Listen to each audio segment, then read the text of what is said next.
Malapit na pala ang eleksyon sa barangay. Marami naman tayong makasalubong na tao na bigla ka na lang ngingitian kapag nakita ka sa daan. Yung suplado at hindi mo malapitan nung may problema ka. Tapos na yon, sila na yung unang maglalambing sa iyo at babatiin ka. Plastic ang ugali. Tatakbo ka uli ng pagkapitan at kunsihan ng barangay nyo.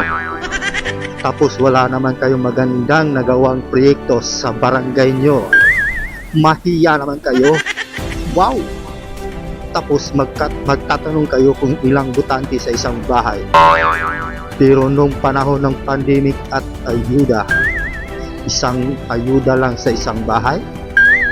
Tapos kung mamalasin ka pa, wala ka pang makukuha na ayuda kapag kalaban mo pa ang tagalista. Kaya vote wisely para hindi sayang ang boto natin.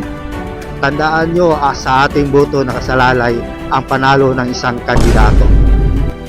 Kung may magtatangka sa iyo magbigay ng pera, sabihin mo minimum 5,000.